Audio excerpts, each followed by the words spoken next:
BJP Minority Cell ki President Mk.Atif Asghar Ali Kauba Miyoi amadi Subhas Waikhom hairiba Miyoi ani asigi Facebook amadi Bharatiya Janata Yuva Morcha BJYM Manipur Pradesh ki social media page da loan piriba provision ki wangmada legal fraternity bu singnarakli basing asi nimit tare ni ki manungda Sengdokadabani karigumba matam asi faubada sengdoraktragadi logi oiba makhataba chapchaba action lokhatkani haina All Manipur Bar Association AMBA ki General Secretary Maisnam Johnny Maitei amadi Association asigi President P Domcha Mitai na fongdokre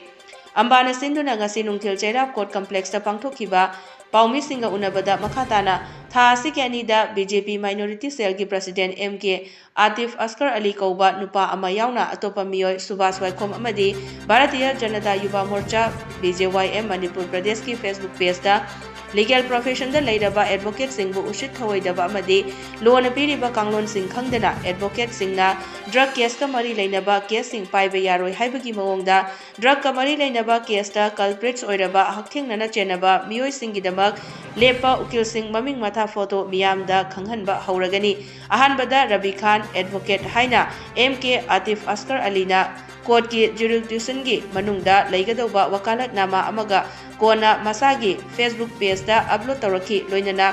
Subhas Waikhom haiba Facebook page amanasu Mk.Atif Asghar Ali ga chap manana upload tawraki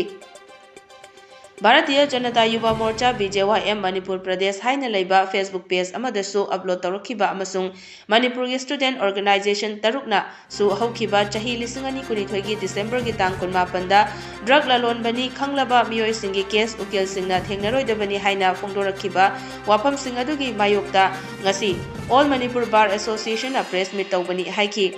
Advocate singda Constitution amadi IPC or CRPC na tongan ba section or provision or article kayada lalaba misak amagidamakta lebinaba khudongchaba su piri adubu masina misak adubu hekta aranba amadagi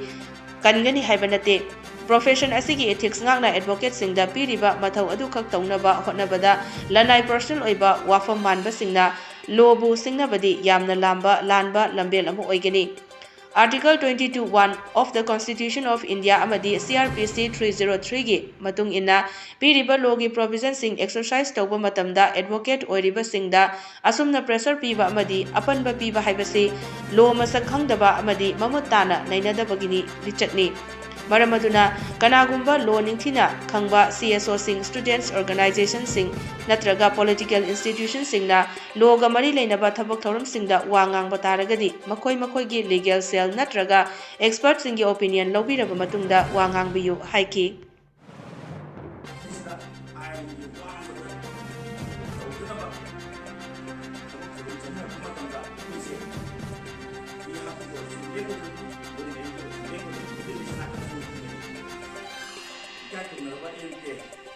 Asghar Alina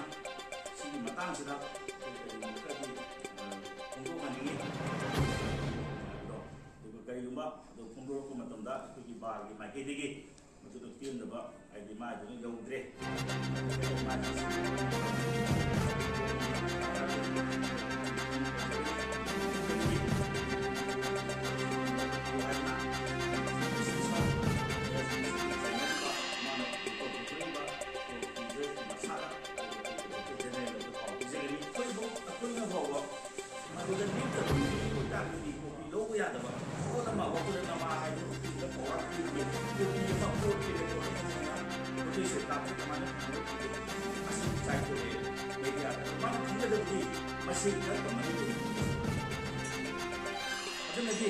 yang samna haibda hita sing hata gadi koina bana no lo ga resolution lo ga kai no ko ta leba ko ta ma thakle no haibu dum da masi excel lo ga piu criminal contempt proceed to biyo haibu dum da ko ta ma thola ka de ba do hoi tong ni mani ke to awareness of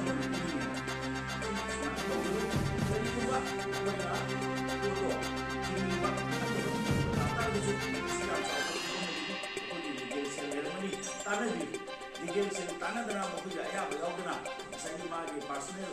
to masagi je tanah ba na ma ge na ma yusuf na to to da itu semua ini udah dewa ba to dia ba sigi jadi dia aku ambil dia jadi begini setiap hari ba masih Mk.Atif Asghar Alina sagi akui ki kemuda magi Facebook account da foto nama